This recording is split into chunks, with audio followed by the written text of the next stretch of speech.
Ing tagapaghatod bareta si Pio Fernandez.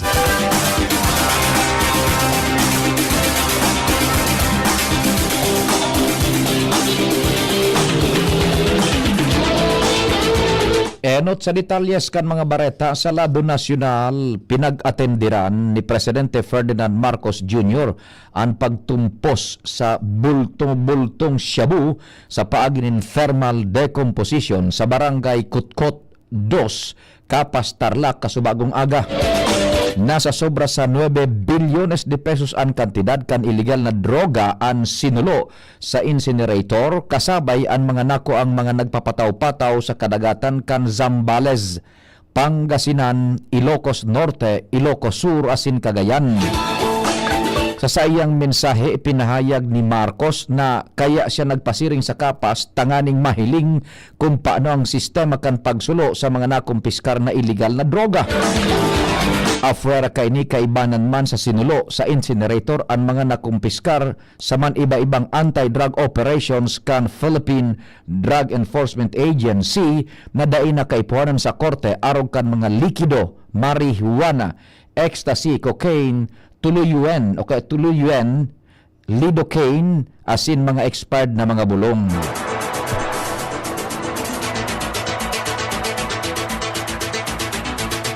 Mientras tanto, nagpatanid ang Malacanang sa mga grupong mabalo na magpawagas nin disinformasyon gamit ang AI katakod kang gigibuhon na sona ni Presidente Ferdinand Marcos Jr.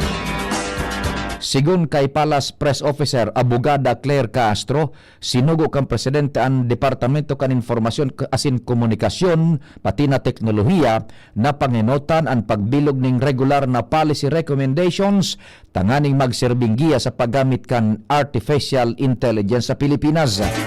Sa DICT, pipatutukan kang Presidente ang padagos na pag-aadal manungod sa AI, tanganing aramon ang mga bentahe asin mga negatibong efekto kay ni kun igwaman, pati ng aplikasyon asin ang paggamit kay ni sa ibang nasyon.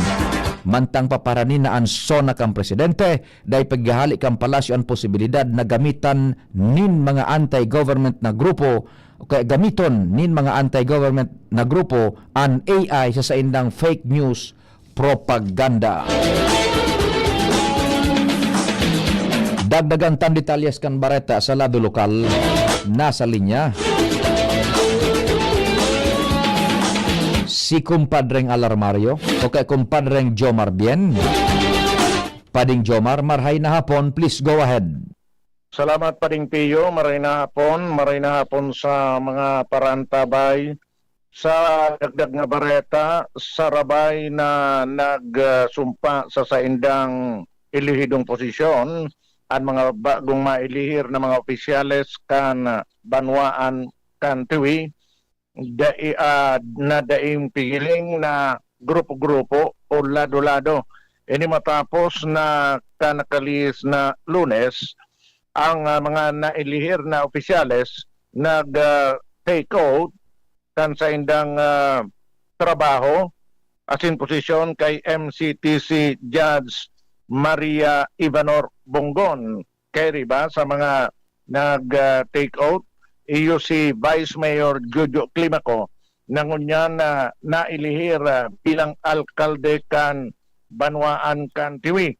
Nag-take out man si Mayor Ami Villanueva na iyo naman ngunyan ang kasalidan ni Vice Mayor Jojo Climaco bilang Vice Alkalde kan Banwaan kan Tiwi. Ang mga konsyal o 8 konsyal na nagsurumpa naman kasarabay ninda regardless kan kung anong lado ang o anong partido, iyo sinda Kagawad elect Matit Beato, Jack Clerigo, Ed Capa, Aikin Villanueva, Cherian Colina, Kat Salcedo, Ray Calyos, asin Ryan Carlet. Yan ang report, Jomar Bien, DCGB. Ang baretang ini hatod sa Indukan. Plemex. Pag may ubo o hika, Plemex agad. Basta lagundi, Plemex. Thank you so much sa kumpadreng Jomar Bien. Dagdagan tapan istorya sa lado lokal, nasa linya man si Pading Alarmario. Padingal, marhay na hapon, please go ahead. Arog naman ngunyan kan mga barangay an solar street lights na promote kan gobyerno lokal para makatipid sa kuryente. Sa mga meetings na pikatindiran kan DCGB News, parte kan development fund kan gobyerno lokal, Digri sa Legazpi asin mga barangay, intended na sa mga solar street lights dahil double purpose ini. Nakatabang na sa Paseo din dahil maliwanag ang palibot, tipid pa sa kuryente. Imbes magbayad ang LGU o barangay sa kuryente sa Aleco, libre na dahil sa solar. Kaya ngunyan, biguloy-luay ining implementar kanibama ng mga barangay dahil parte ni kana sa indang pinag-promoter para makatabang sa maray na Paseo din kan sarong barangay asin makatipid naman sa bayad sa kuryente. Alarmario, DCGB. Thank you so much, kumpadreng Al. Dagdagan taan detalyes kan bareta sa lado nasyonal, nahatudan na nintabang ang mga Filipino hotel workers sa Israel na naipit sa tensyon kan naggera kan Israel asin Iran sigun sa Migrant Workers Office o MWO sa Tel Aviv. Sigun sa MWO, kaibanan sa mga naipaabot ni nantabang ang $200 na financial aid bilang tempораmenteng relief asin suporta sa pangenot na pangangaipuhan kan mga overseas Filipino workers. Mientras na siniguro man kan MWO na padagos nindang hatudan nin asistensya ang iba pang OFW na naipit sa gyera sa Medio Oriente.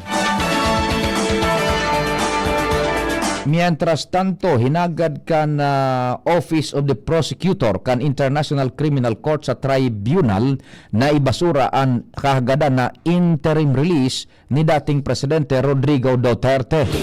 Ang kinsipahin ng dokumento na naghahagad na dapat ibasura ang interim release, permado ni ICC Deputy Prosecutor Mame Mindiaye niyang tinauan doon digdi na ang pagtinir ni Duterte sa karsel iyo ang masiguro kan pag-atindir kay ni sa pagdadangog. Matatandaan sinabi kan Defense Counsel kan dating presidente na si abogado Nicholas Kaufman na hinagad nida sa ICC ang interim release kan dating presidente. Dagdagan tan detalyes kan bareta sa lado lokal, nasa linya si Angel Mustaza. Angel, Diyos marhay na hapon, please go ahead.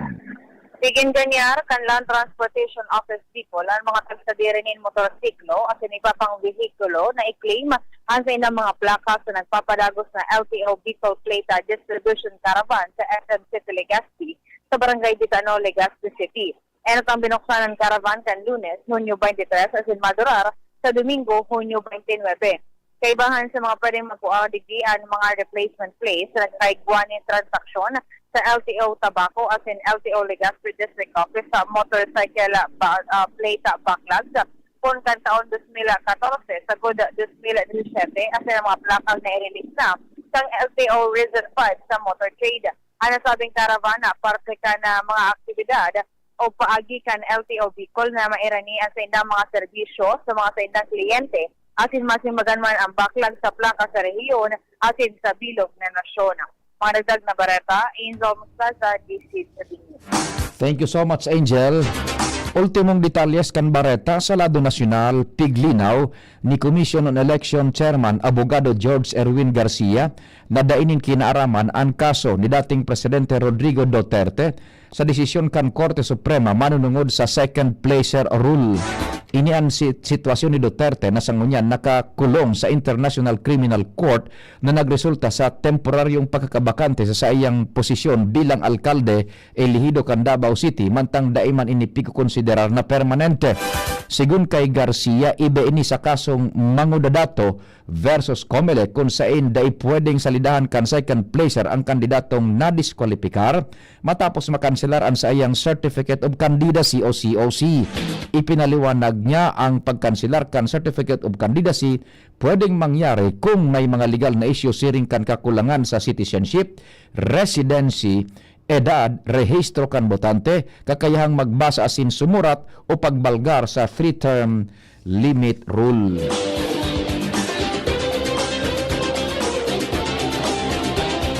Sa pangarang ka nagsururat kan informasyon sa Panginot po ni News Director Mardila,